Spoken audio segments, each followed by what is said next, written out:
देखो बेटा, electrical disintegration. बेटा good morning to all. Good good morning morning sir. Sir. Good good morning sir. Morning sir. Second method is disintegration method का electro disintegration. देखो बेटा, नाम से पता चल रहा है क्या होगा इसमें।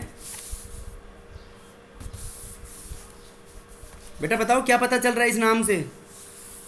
सर हर्षित बता रहे? इलेक्ट्रिसिटी का हर्षित बता यूज बेटा। होगा सर। हर्षित, इलेक्ट्रिसिटी का यूज होगा। शाबाश, इलेक्ट्रिसिटी का यूज होगा। और इलेक्ट्रिसिटी तो बेटा अच्छे अच्छों का डिसइंटीग्रेशन करा देती है। यस और नो?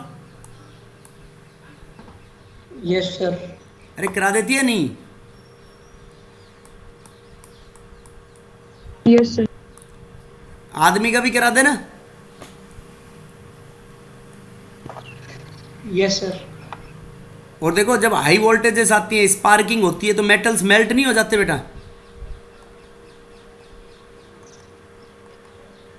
सर ब्लैक भी हो जाते हैं। ब्लैक भी हो जाते हैं, और तारों की आपस में वेल्डिंग हो जाती है ना जब स्पार्किंग होती है तब।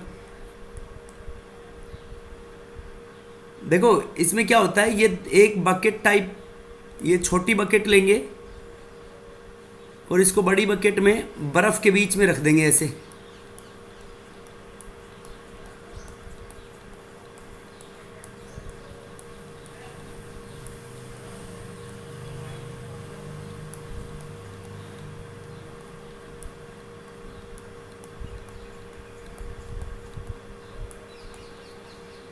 ये क्या रख दिया बेटा यहाँ पे हमने? आइस।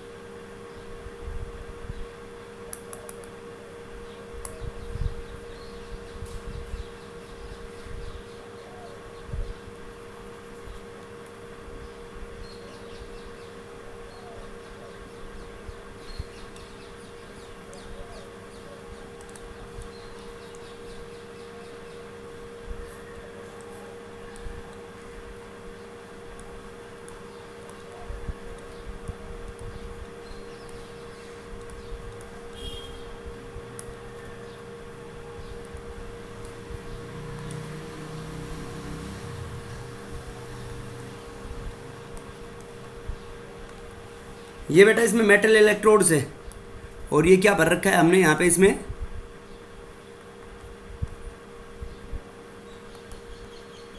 Dispersion medium. जिसमें भी बनाना है हमने वो डिस्पर्शन मीडियम। अब देखो बेटा, ये जो मेटल इलेक्ट्रोड्स है ना, इनकी आपस में हम स्पार्किंग कराएंगे यहाँ पे। ये क्या हो गया यहाँ पे?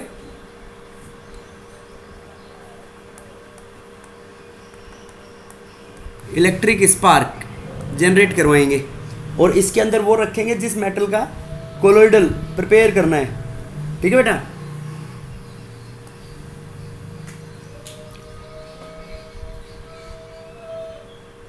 ये ग्रीन ग्रीन क्या ले लिया बेटा हमने यहाँ पे?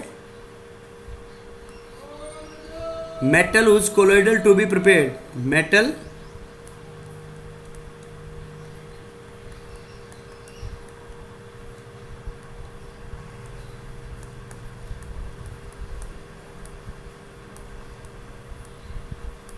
Metal whose colloidal to be prepared, जिस मेटल का कोलोइडल बनाना है वो मेटल रख देंगे बेटा यहाँ पे हम। तो ये जब इलेक्ट्रिक स्पार्किंग होगी ना यहाँ पे, तो स्पार्किंग होगी तो बेटा ये जो मेटल लिया है हमने यहाँ पे, और ये मेटल्स होते हैं like gold, silver, platinum etcetera, तो ये मेटल पिघल जाएगा या नहीं पिघलेगा इलेक्ट्रिकल स्पार्किंग की फॉर्म में? Yes sir. बोलो बेटा। इलेक्ट्रिकल जैन। क्या बेटा?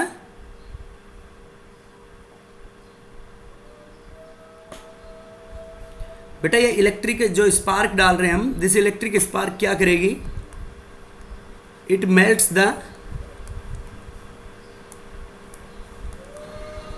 मेटल। ये इलेक्ट्रिकल स्पार्किंग उस मेटल को क्या कर देगी बेटा? मेल्ट कर देगी। समझ गए? एंड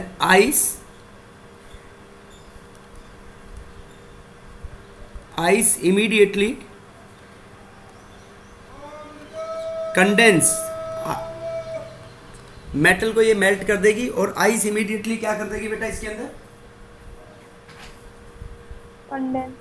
कंडेंस कर देगी उसको। तो ice immediately condense the vapours of the metal.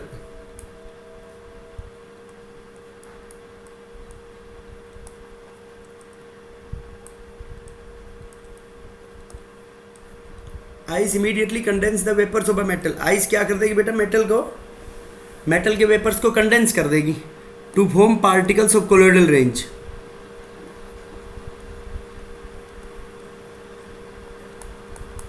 बेटा जनरल सी बात है, बोलो समझ में आई या नहीं आई?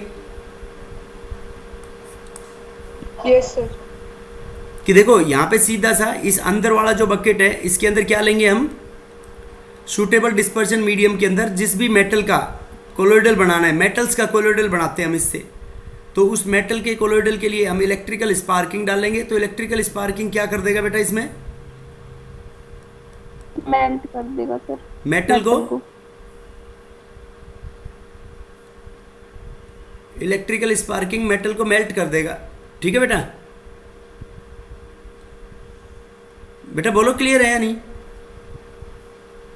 Yes sir. तो इलेक्ट्रिकल स्पार्किंग मेटल को मेल्ट कर देगा तो क्या हो जाएगा इसमें, मेटल को मेल्ट करेगा तो ये आइस जो बगल में भर रखी है हमने, ये आइस उसको क्या कर देगी, जो मेटल के जो वेपर्स बनेंगे। देखो बेटा तुमने घर में देखा होगा कई बार फॉल्ट हो जाता है, तो फॉल्ट हो जाता है तो तारों को देखा होगा ना आपस में चिपक जाते हैं,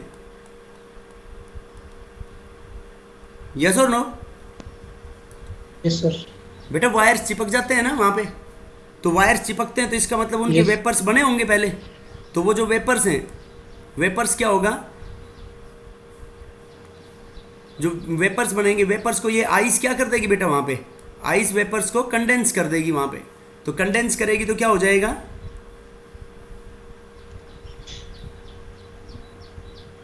कंडेंस करेगी तो कंडेंस वो होने के बाद बेटा वो कोलोइडल रेंज की साइज के चिपकेंगे पार्टिकल्स बन जाएंगे। क्या बन जाएंगे, कोलोइडल रेंज के पार्टिकल्स बन जाएंगे और कोलोइडल इज फॉर्म्ड। और gold silver platinum colloidal sols बनाते हैं। बेटा ज़्यादा इसमें थ्योरी अपने आप बना सकते हो नहीं, इसकी लिख दोगे ना इसको थ्योरेटिकल फॉर्म में। Yes sir. बेटा बोलो समझ आया नहीं आया ये? Yes sir. उसके बाद थर्ड पेप्टाइजेशन हो गया था कि बेटा कल? सर हाँ, फिर इसमें आइस की जगह वाटर भी तो ले सकते थे। डिस्पर्जन मीडियम वाटर ले सकते हैं बेटा, वो सूटेबल डिस्पर्जन मीडियम जो भी मेटल का कोलोइड, जैसे वाटर में बनाना है कोलोइडल तो ले सकते हो वाटर तुम यहाँ। नहीं सर, मैं बाहर आइस की बात कर रहा हूँ, उसकी जगह वाटर क्यों नहीं ले सकते? अरे यार वाटर ज़्यादा ठंडा आइस करेगा या वाटर करेगा?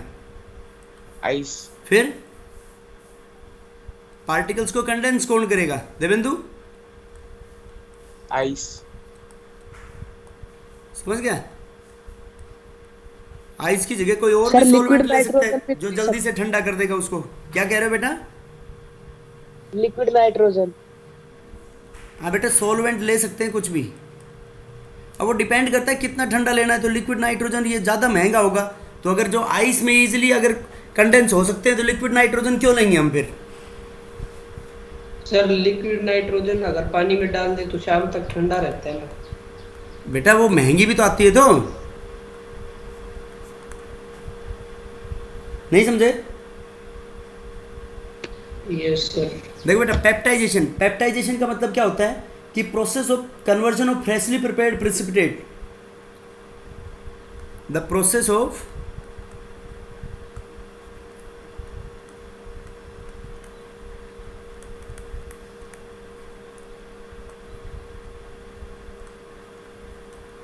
conversion of freshly prepared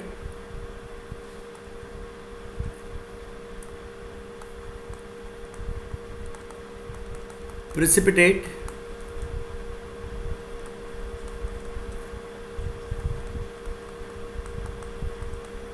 into colloidal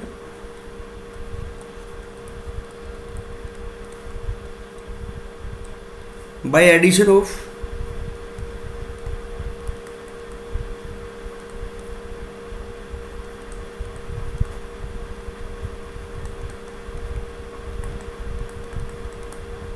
suitable electrolyte in it. The process of conversion of freshly prepared precipitate into colloidal by addition of suitable electrolyte in it. बहुत ताज़ा बना हुआ प्रेसिपिटेट डाल देंगे बेटा हम, किस में डालेंगे? ताज़े बने हुए प्रेसिपिटेट को by addition of suitable electrolyte in it. समझ गए? बोलो बेटा। देखो एक प्रेसिपिटेट है, प्रेसिपिटेट के अंदर क्या डालेंगे हम? सूटेबल इलेक्ट्रोलाइट इन इट, तो वो किस में कन्वर्ट हो जाएगा? कोलोइडल के अंदर। और जो सूटेबल इलेक्ट्रोलाइट होगी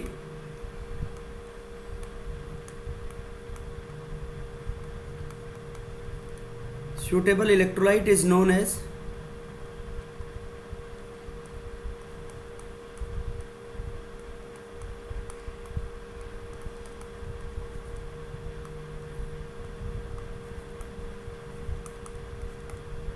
the suitable electrolyte is known as peptizing agent। उस suitable electrolyte को क्या बोलेंगे बेटा हम?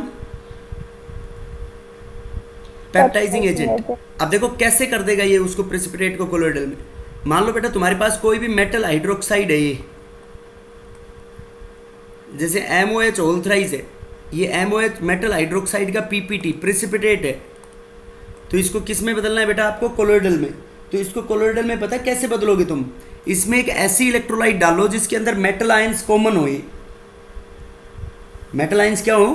कॉमन हो। जैसे मान लो M का यहाँ पे चार्ज आ गया +3, तो M+3 इलेक्ट्रोलाइट की ऐड कर दो इसके अंदर, तो ये क्या करेगा? जैसे MHOH, ये MOH होल थ्राइस है, यहाँ पे इसकी सरफेस के ऊपर क्या होगा? On surface of precipitate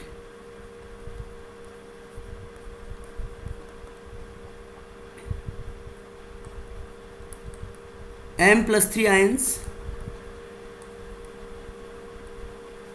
are adsorbed. उसकी सरफेस के ऊपर M+3 आयंस, जो इस PPT के अंदर आयंस होंगे वो एड्जॉर्ब हो जाएंगे बेटा उसकी सरफेस के ऊपर।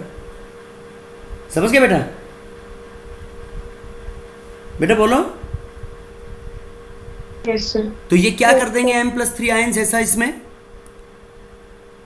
अब देखो ये M+3 आयंस एड्जॉर्ब होंगे, तो यहाँ इस प्रेसिपिटेट के अंदर भी M+3 आयंस होंगे, तो ये इसकी वजह से रिपल्शंस होंगे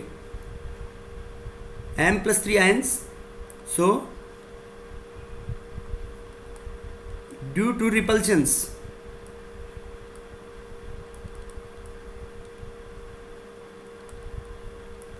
with PPT के साथ रिपल्शंस की वजह से बेटा ये जो प्रेसिपिटेट है ये फैलने लग जाएगा इधर उधर, और फैलने लगेगा तो कोलोइडल में बदल जाएगा या नहीं?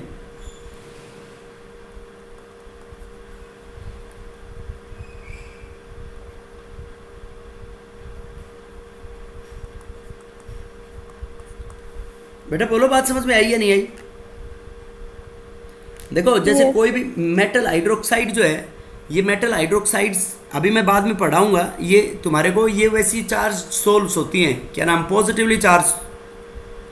ये प्रेसिपिटेट कैसा होता है? Positively charge. और इसके अंदर हमने एक ऐसी इलेक्ट्रोलाइट डाली जिस इलेक्ट्रोलाइट के अंदर M+3 क्या हुआ बेटा? कॉमन हुआ। कहाँ से कॉमन हुआ? जो PPT में है, PPT में है वहाँ से कॉमन ऐड किया उसमें हमने, तो कॉमन इस +3 चार्ज में और इस प्रेसिपिटेट के अंदर, प्रेसिपिटेट और +3 चार्ज के अंदर रिपल्शंस होंगे या नहीं होंगे? Yes sir. तो रिपल्शंस होंगे तो बेटा ये आयंस दूर दूर भागेंगे या नजदीक नजदीक रहेंगे? दूर दूर भागेंगे। दूर दूर भागेगी। दूर दूर भागेंगे। दूर दूर भागेंगे तो क्या हो जाएगा बेटा? दूर दूर भागेंगे तो ये कोलोइडल के अंदर कन्वर्ट हो जाएगा, कोलोइडल फॉर्म हो जाएगा। Very good. नहीं समझे बात? देखो मैं इसका एक एग्जांपल ले रहा हूं। मान लो तुम्हारे पास ये FeOH होल थ्राइस, सर तो ये M मैं यहाँ इधर देख ले वो M से, का- ये फेरिक हाइड्रोक्साइड का ब्राउन PPT है। अब ये मेटल की जो हाइड्रोक्साइड सोल्स होती हैं, ये कोलोइडल, ये कौन सा चार्ज है बेटा? ये पॉजिटिवली चार्ज। ये बाद में डिस्कस करेंगे हम कैसे पॉजिटिवली चार्ज है। अब इसके अंदर हमने सूटेबल इलेक्ट्रोलाइट डाली। सूटेबल इलेक्ट्रोलाइट कौन सी होगी?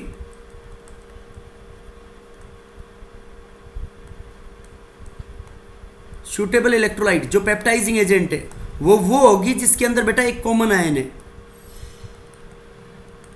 which contains a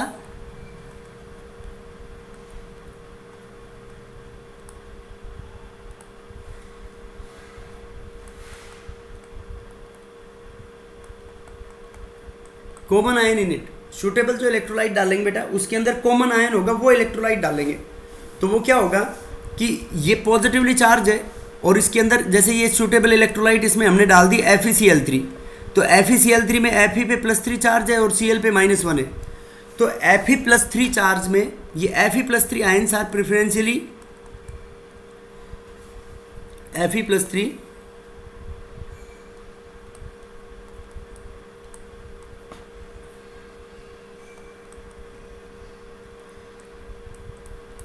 are preferentially adsorbed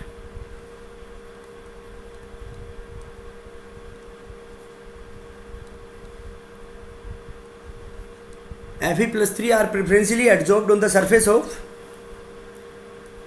PPT, PPT की सरफेस के ऊपर एडजॉर्ब हो जाएंगे and due to repulsions created due to repulsions created among FeOH all thrice and Fe3 plus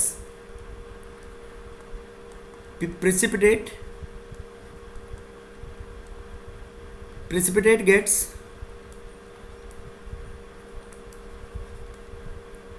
converted into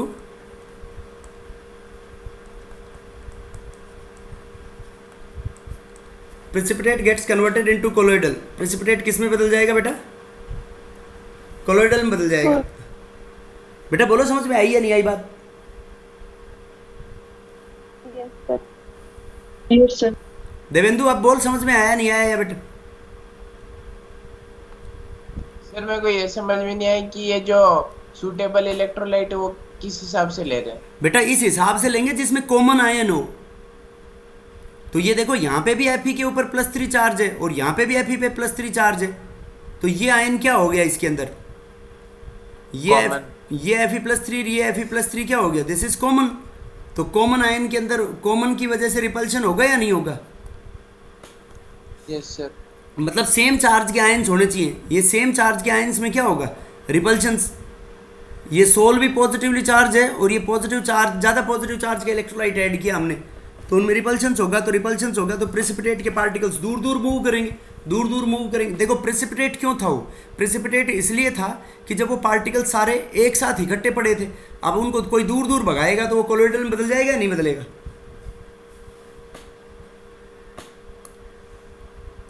बेटा बोलो समझ आया नहीं आया? Yes sir. Yes sir. Second method, second है बेटा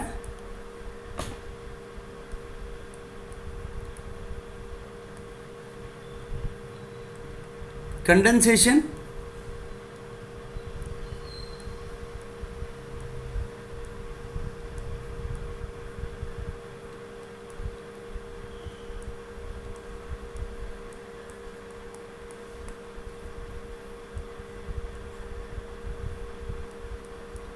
कंडेंसेशन और aggregation method.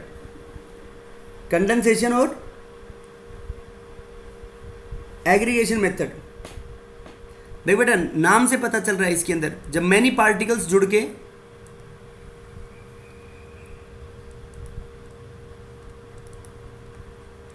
Many particles are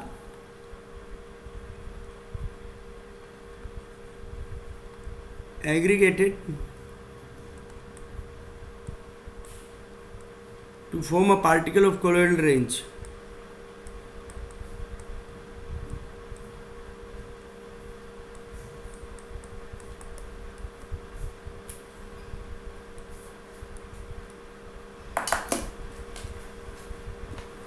Many particles are aggregated together to form a particle of colloidal range. Colloidal range के पार्टिकल्स बना लेंगे बेटा, उनको बोलेंगे हम कंडेंसेशन और एग्रीगेशन मेथड्स। अब ये अलग अलग तरीके के होते हैं, जैसे इसके अंदर फर्स्ट ए है bye chemical methods.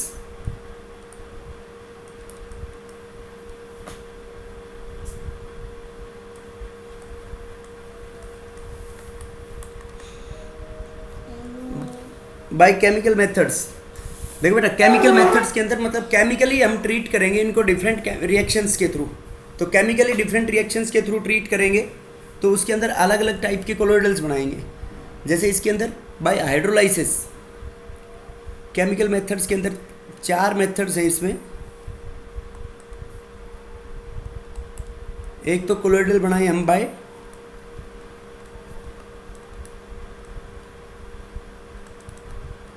Hydrolysis,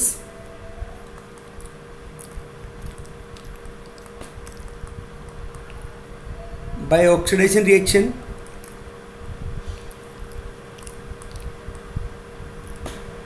by double decomposition,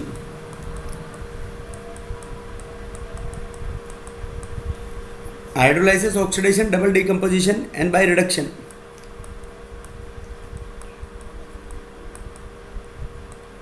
in different processes से हम बेटा कोलोइडल्स बनाएंगे इसके अंदर। ठीक है बेटा। देखो बाय हाइड्रोलाइसिस, हाइड्रोलाइसिस मतलब पानी की प्रेजेंस में किसी को ब्रेक करना इज नोन एज हाइड्रोलाइसिस। देखो यहाँ पे जैसे AlCl3 का इलेक्ट्रोलाइट है आपके पास, उसमें वाटर ऐड कर दो, तो वाटर ऐड करोगे तो क्या बन जाएगा बेटा इसका precipitate, AlOH whole thrice plus HCl। देखो बेटा पहले तो इसका PPT बनेगा AlOH होल थ्राइस का, और फिर एक्सेस ऑफ AlCl3 में से वो Al+3 आयन कॉमनली एब्जॉर्ब होकर कोलोइडल बन जाएगा या नहीं बनेगा बेटा बोलो। Yes sir. FeCl3 हाइड्रोलाइसिस का मतलब होता है जैसे सॉल्ट होते हैं ना 4 तरीके के, strong acid strong base, strong acid weak base, weak acid strong base, weak acid weak base. तो जो वीक पार्ट होता है, वीक पार्ट जब उसमें पानी डालते हैं तो वीक पार्ट का रेस्पेक्टिव एसिड और बेस दोबारा बन जाता है। ठीक है बेटा। तो इसमें क्या बन जाएगा, इसमें FeOH स्ट्रॉन्ग होता है क्या बेटा। सर इसमें जो एसिड का फॉर्मेशन होता है वो स्ट्रॉन्ग होता है। नहीं, स्ट्रॉन्ग तो बेटा आयंस की फॉर्म में रहेगा। जो वीक पार्ट होता है, मैं बोल रहा हूँ जो वीक पार्ट होता है वो उसका रेस्पेक्टिव। अब जैसे इसमें HCl पार्ट है तो Cl तो स्ट्रॉन्ग एसिड है, तो ये तो आयंस की फॉर्म में रहेगा। कैसे रहेगा, in the form of H+ and Cl-। Strong part तो कंप्लीटली डिसोसिएटेड रहता है ना, और वीक पार्ट का उसका रेस्पेक्टिव एसिड और बेस दोबारा बन जाएगा। तो जैसे इसमें वीक बेस थी एल्यूमिनियम हाइड्रोक्साइड, इसमें वीक बेस थी फेरिक हाइड्रोक्साइड, तो वो अब दोबारा से बन गई ना बेटा, समझ गए। तो ऐसे जो कोलोइडल्स बनेंगे उसको क्या बोलेंगे हम by, these colloidals are formed by hydrolysis. ठीक है बेटा। अब ऑक्सीडेशन, देखो ऑक्सीडेशन वाला तो हम लैब में भी करा सकते हैं। कैसे कराना है, तुम हाइड्रोजन सल्फाइड गैस ले लो,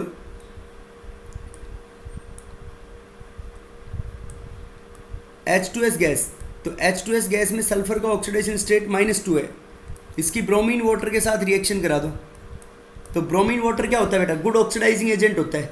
तो गुड ऑक्सीडाइजिंग एजेंट होता है तो ये किस में कन्वर्ट हो जाएगा, सल्फर को सल्फर सोल बना लेगा, सल्फर सोल प्लस ब्रोमीन का ऑक्सीडेशन स्टेट 0 है, ये खुद का ऑक्सीडेशन रिडक्शन करा लेगा, ऑक्सीडाइजिंग एजेंट है, तो खुद HBr में ट्रांसफॉर्म हो जाएगा।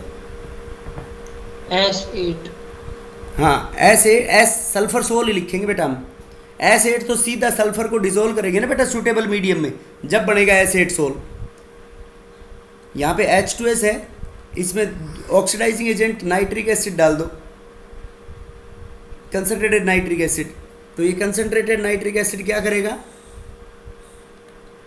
ये इसको बदलवा देगा, वही sulphur sol plus nitric acid reduce हो जाएगा इनटू NO2 प्लस H2O।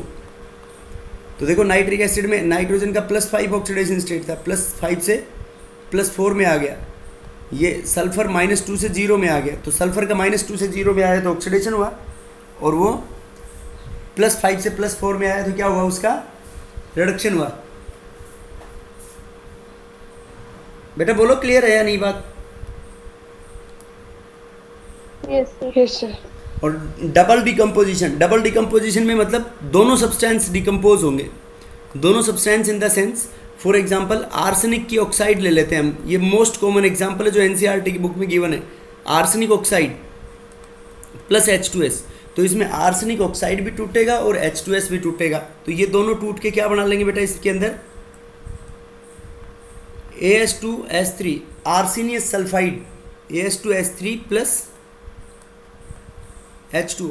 इसको CH2। क्या बेटा, मम्मी बोलिए कोमल शर्मा, कोमल शर्मा,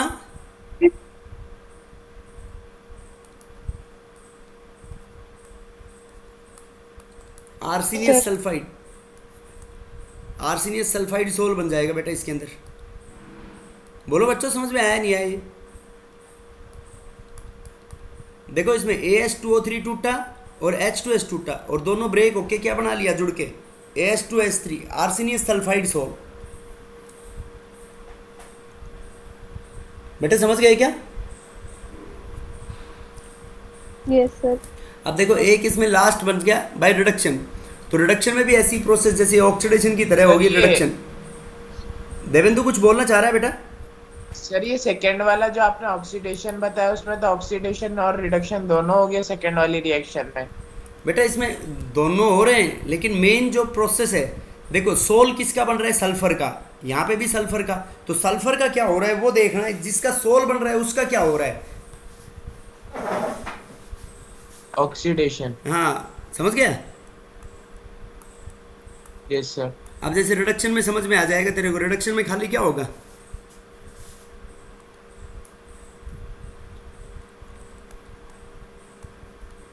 जिसका सोल बनेगा उसका क्या होगा बेटा,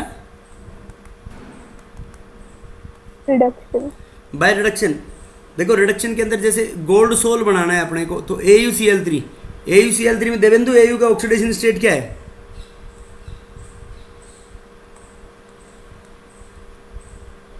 Devendu?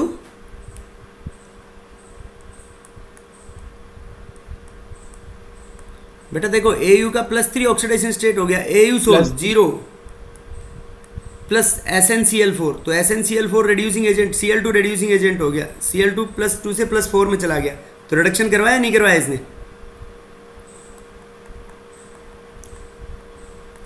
AuCl3 plus hydrogen, hydrogen होता है N2H4,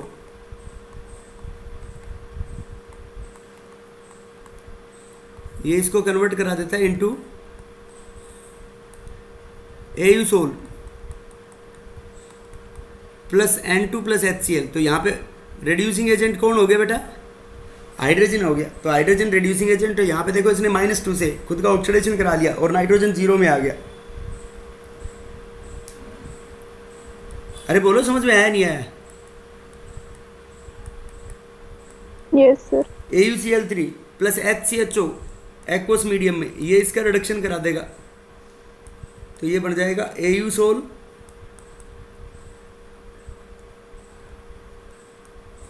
plus HCOH plus HCl, Au sol plus HCOH plus HCl। Devendu समझ गया क्या? अब देखिए इसमें भी दोनों हो रहे हैं वैसे तो। यहाँ पे एल्डिहाइड से कार्बोक्सिलिक एसिड बन गया, तो ऑक्सीडेशन भी हो रहा है और रिडक्शन भी। लेकिन जिसका सोल बन रहा है उसका क्या हो रहा है, रिडक्शन। तो इसलिए उसको हम रिडक्शन मेथड बोल देंगे। बेटा बोलो क्लियर है या नहीं बात? Yes sir. देखो ये ए थे, मतलब कंडेंसेशन और एग्रीगेशन मेथड्स का फर्स्ट पार्ट था ये, bye chemical methods. Okay, condensation और एग्रीगेशन का क्या था बेटा, बाय केमिकल मेथड्स। उसके बाद बाय एक्सेसिव कूलिंग। सेकंड कैसे लिखा था इसको हमने, by hydrolysis by chemical methods. A B है बेटा इसमें,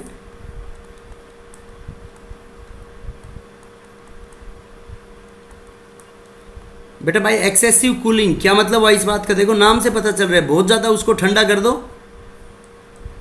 जो डिस्पर्स फेस और डिस्पर्शन मीडियम को क्या कर दो, बहुत ज़्यादा ठंडा कर दो। ठीक है, for example ice plus ether ice plus chloroform,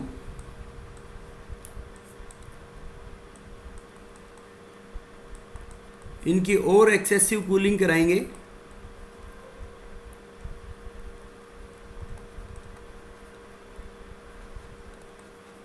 तो कोलोइडल विल बी फॉर्म्ड।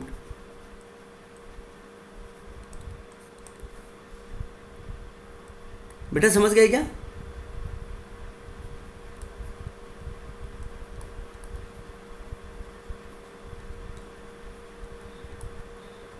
अरे पानी में जिसको भी बनाना है ना, जिस भी सॉल्वेंट को जो पानी में इनसॉल्युबल होता है, तो ईथर और अल्कोहल पानी में पूरी तरीके से डिसोल्व नहीं होते हैं, तो इनको बहुत ज़्यादा ठंडा करा दो तो कोलोइडल बन जाएगा बाय एक्सचेंज ऑफ सॉल्वेंट। देख बेटा, इसमें जो सल्फर और फॉस्फोरस, सल्फर और फॉस्फोरस क्या होते हैं? Less soluble in, sulphur and phosphorus are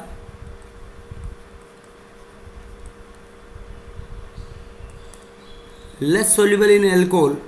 alcohol के अंदर तो लेस सोल्यूबल होते हैं, ठीक है बेटा, लेस, या ऐसे कह सकते हैं इसको फेयरली सोल्यूबल।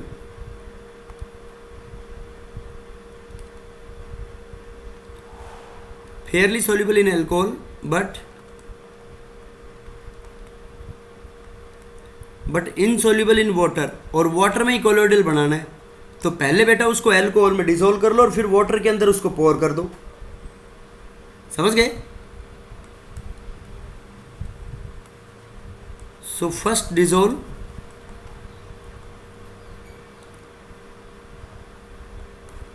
सल्फर और फॉस्फोरस इन एल्कोहल, ये लैब में भी कर सकते हो तुम, and then pour into water. तो सॉल्वेंट एक्सचेंज हो गया ना बेटा, एल्कोहल की जगह अब क्या आ गया सॉल्वेंट, उसके अंदर मेन वाटर आ गया, उसको बोलेंगे भाई एक्सचेंज ऑफ सॉल्वेंट। बेटा बोलो समझ आया नहीं आया? अरे सिंपल सी बात है, इसमें बोलो क्लियर है या नहीं? Yes, sir. Yes by condensing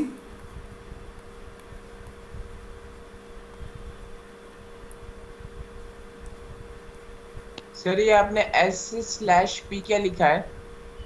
phosphorus बेटा, सल्फर S8 और P4 by condensing vapors of the substance।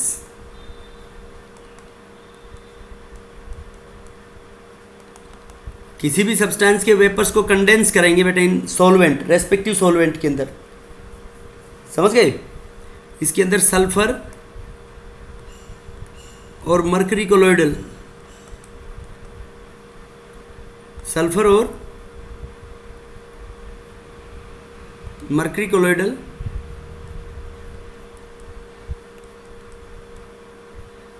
बेटा, सल्फर के और मर्करी के क्या बना लो? वेपर्स बना लो, ठीक है।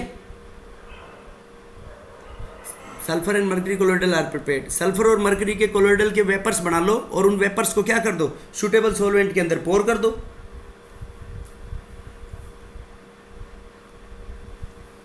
बेटा बोलो समझ में आया नहीं आया? That is yes sir sulphur और HG vapours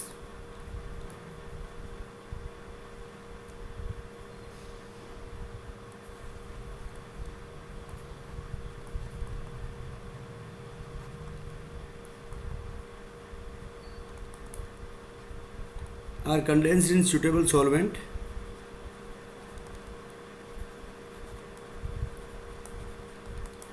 by addition of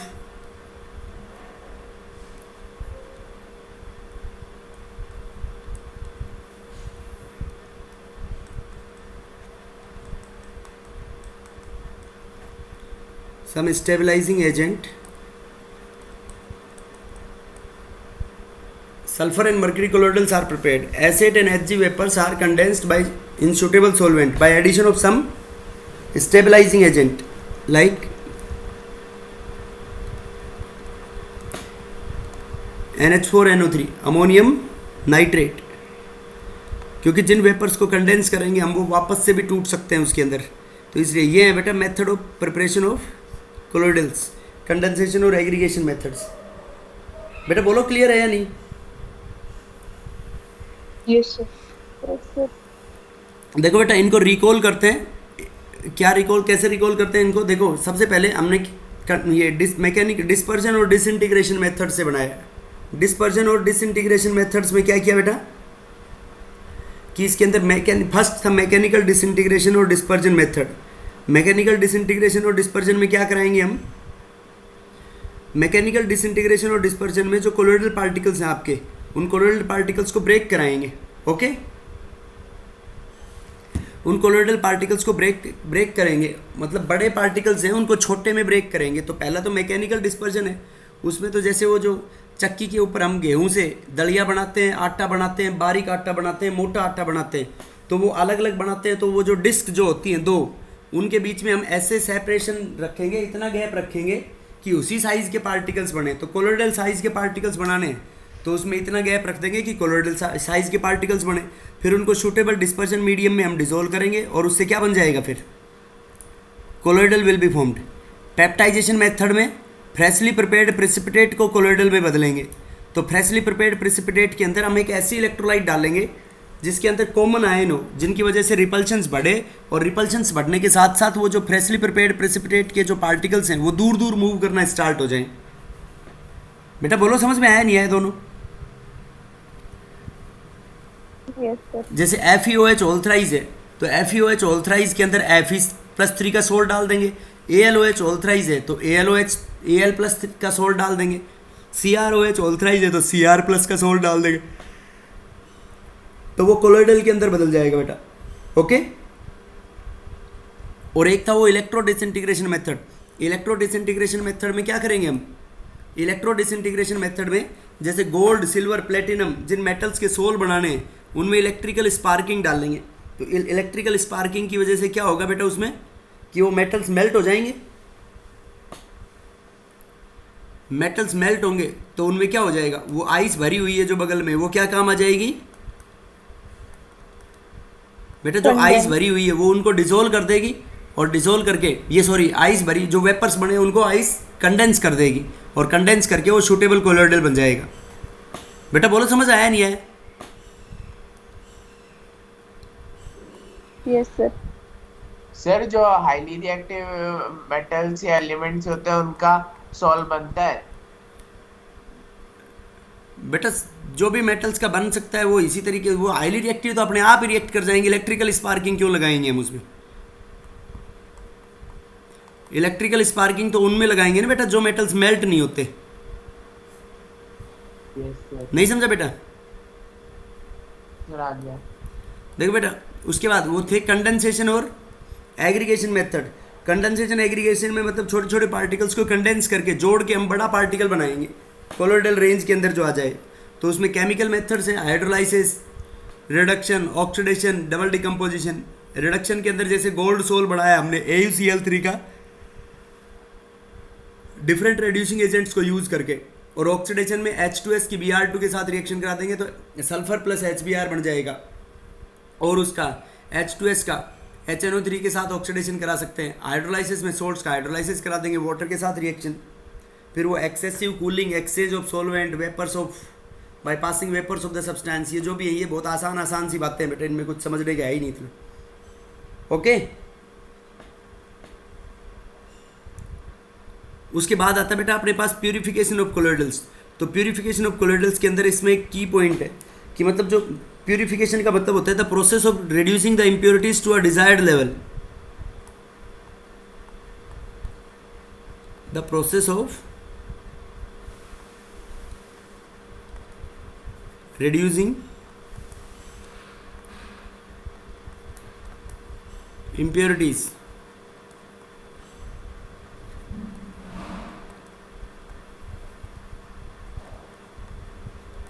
to a desired level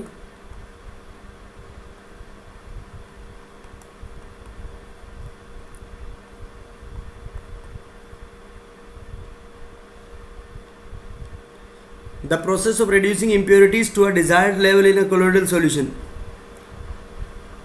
The process of reducing impurities to a desired level in colloidal solution is known as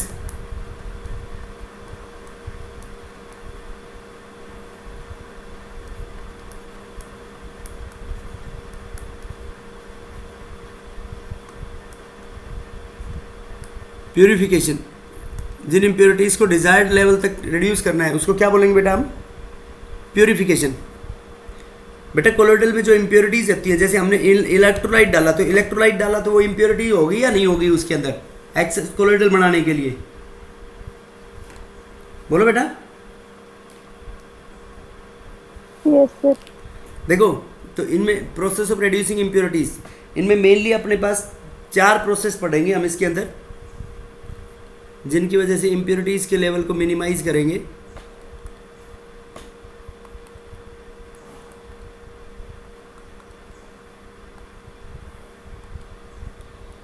देखो बेटा, एक तो फर्स्ट डायलिसिस। बेटा सुना होगा ना नाम डायलिसिस तो तुमने? यस सर, इसमें एक अलग से वो बॉक्स होता है कंडक्टिंग वेसल नहीं, किडनी पेशेंट्स करवाते हैं ना yes sir. Electrodialysis.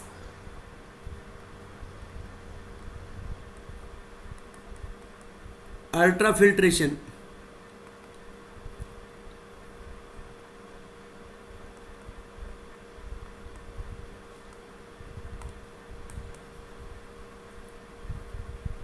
Ultra centrifugation.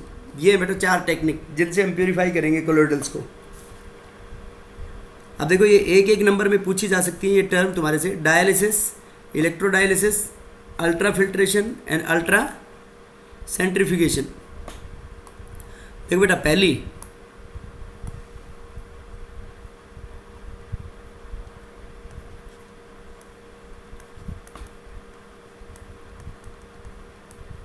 बेटा अपनी किडनी क्या करती है बताओ? सर ब्लड को फिल्टर, नहीं, ब्लड को प्यूरिफाई करती है ना, उसमें इम्प्योरिटीज़ के लेवल को कम करती है। Yes sir. देखो, डायलिसिस का मतलब क्या होता है इसके अंदर? It is a process in which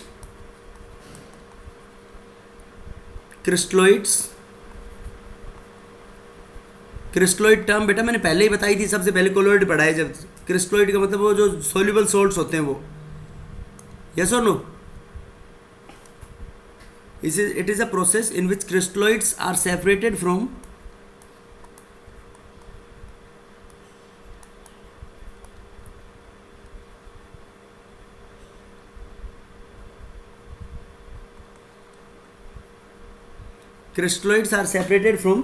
colloidals by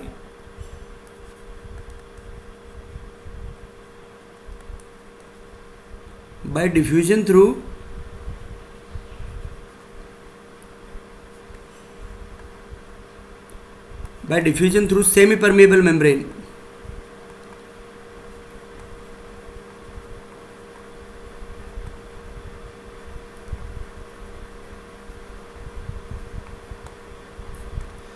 देखो बेटा, crystalloids are separated from colloidals by diffusion through semi permeable membrane. समझ गए बेटा? उसको क्या बोलेंगे हम? डायलिसिस। डायलिसिस मतलब diffusion through a semi permeable membrane. It is a process in which crystalloids are separated from colloids. Colloidal particles से separate करेंगे हम क्रिस्टलोइड्स को bye diffusion through semi permeable membrane. बेटा बोलो, समझ में आई नहीं आई बात? Yes, sir. देखो कैसे होगा ये कि मैं यहाँ ये तो बैग ले लिया हमने, ये कंटेनर जिसमें अपने को कोलोइडल को सेपरेट करना है।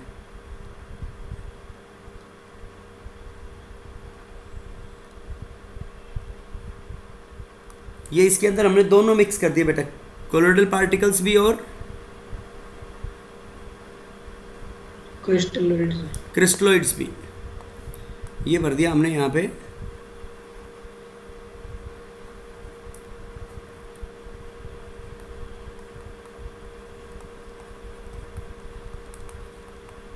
इम्प्योर कोलोइडल, ठीक है बेटा? दिस इज बेटा, ये सेल्फोन मेम्ब्रेन और पार्चमेंट होता है, semi permeable membrane. Cellophane membrane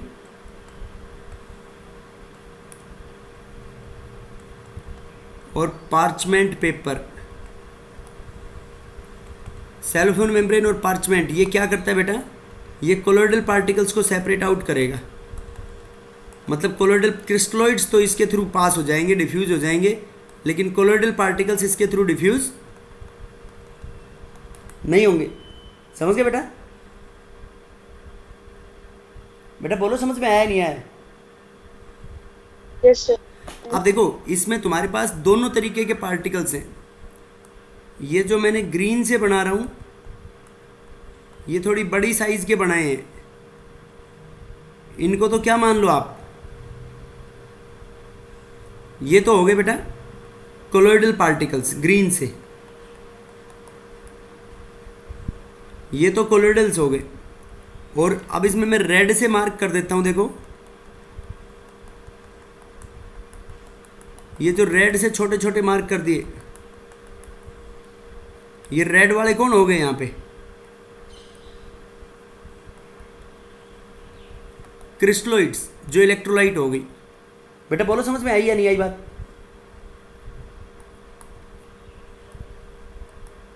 और यहां पे हमने डिस्टिल वाटर भर दिया। तो बेटा ये जो मेम्ब्रेन है ना, इस मेम्ब्रेन के अंदर क्या होगा, देखो थ्योरी अपने आप, ये डायग्राम पता है तुम्हारे को तो इसकी थ्योरी अपने आप बना सकते हो। इस मेम्ब्रेन से ये जो रेड रेड टाइप के जो पार्टिकल्स हैं, क्रिस्टलॉइड के पार्टिकल्स हैं, ये डिस्टिल वाटर में डिफ्यूज हो जाएंगे, यहाँ आ जाएंगे इधर।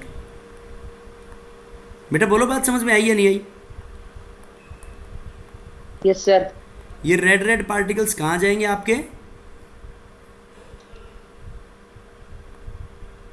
ये रेड रेड पार्टिकल्स इस सॉल्यूशन के अंदर आ जाएंगे, धीरे धीरे डिफ्यूज आउट हो जाएंगे इसके अंदर।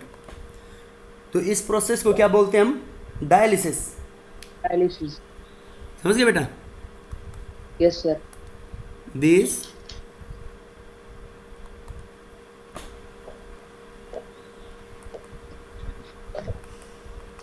crystalloids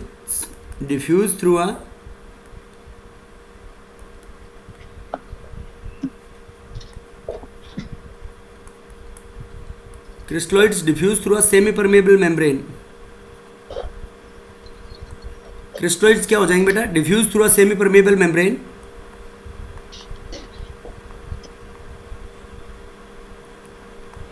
into solution. ठीक है बेटा, crystalloids diffuse through a semi permeable membrane into solution. Semi permeable membrane के थ्रू सॉल्यूशन के अंदर आ जाएंगे क्रिस्टलॉइड्स। बेटा बोलो बात क्लियर है या नहीं? Crystalloids diffuse through a semi permeable membrane into solution, solution के अंदर आ गए तो क्या होगा इससे, बोलो बेटा। सेमी परमेबल मेम्ब्रेन के थ्रू सॉल्यूशन में आ जाएंगे तो इंप्योरिटीज का लेवल कम हो गया नहीं हो गया? इंप्योरिटीज ही ये क्रिस्टलॉइड्स था, क्रिस्टलॉइड्स ही क्या था, इंप्योरिटीज। हेंस ये इसको बैग बोलते हैं, कोलोइडल बैग। तो कोलोइडल बैग में कौन बच जाएगा बेटा खाली,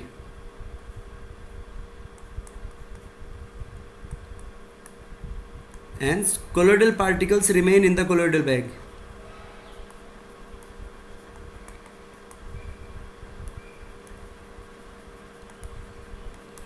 रिमेन्स इन बैग, बैग के अंदर कौन बच जाएगा बेटा, कोलोइडल पार्टिकल्स। और फिर उन कोलोइडल पार्टिकल्स का क्या कराएंगे हम, they are again dispersed in suitable medium to form a colloidal,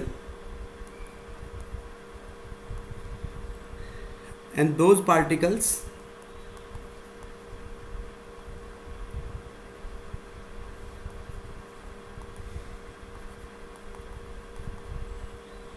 again dispersed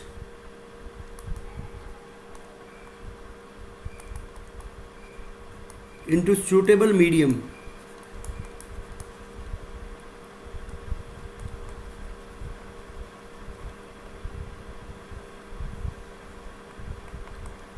उन कोलोइडल पार्टिकल्स को बेटा फिर से हम सुटेबल मीडियम में डिस्पर्स करेंगे और क्या बन जाएगा, कोलोइडल बन जाएगा। तो बताओ बेटा इंप्योरिटीज का लेवल कम हुआ या नहीं हुआ? और ये प्रोसेस ऑफ डायलिसिस जो है ना बेटा, ये लॉन्ग टर्म के लिए नहीं करनी चाहिए। अगर ये लॉन्ग टर्म के लिए करोगे तो क्या हो जाएगा, ये रिवर्स हो जाएगी। ये जो भाई सेमी मेम्ब्रेन के थ्रू ये क्रिस्टलॉइड सॉल्यूशन में आ रहे हैं तो सॉल्यूशन से वहां पे वापस नहीं जा सकते, बोलो बेटा। Yes sir. तो और इलेक्ट्रोडायलिसिस के अंदर बेटा कोई खास बात नहीं है, ये जो डायलिसिस करवाया है ना तुमने, इस डायलिसिस के अंदर क्या कर दो, ये डायलिसिस के अंदर इलेक्ट्रिसिटी लगा दो। Current pass. इलेक्ट्रिसिटी पास करेंगे तो ये जो पार्टिकल्स हैं, जो चार्ज पार्टिकल्स हैं, इलेक्ट्रोलाइट्स, इनका मूवमेंट फास्ट हो जाएगा। तो process of dialysis can be made faster by applying electric field through it. तो उसको क्या बोल देंगे, इलेक्ट्रोलाइसिस। यहाँ पे 2 इलेक्ट्रोड लगा देंगे इसके अंदर। बेटा बोलो, बात समझ में आई या नहीं आई? Yes sir. Yes sir. समझ गए क्या? Yes sir. देखो मैं इसी को बदल देता हूँ इलेक्ट्रोडायलिसिस में।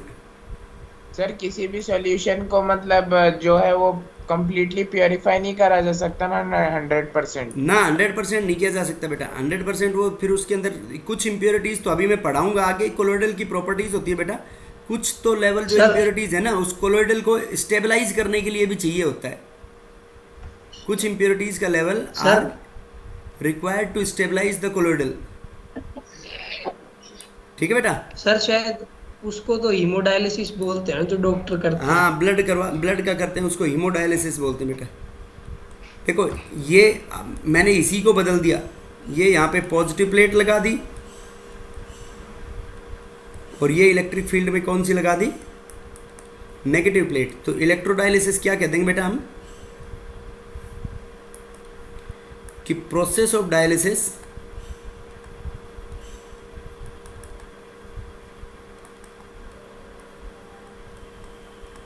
Can be made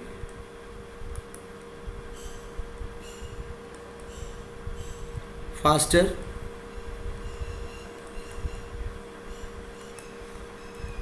by applying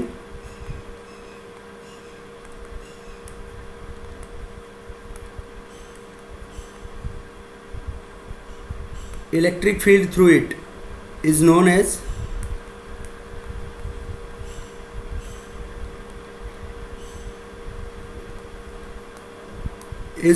electrodialysis। बेटा समझ गए क्या बात? Yes, sir. And this dialysis should not be carried out for a long time. कोई सा भी डायलिसिस हो,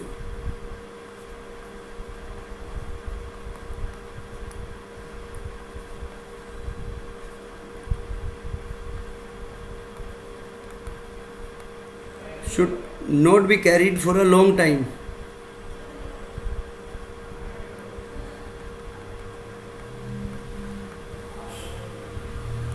Otherwise,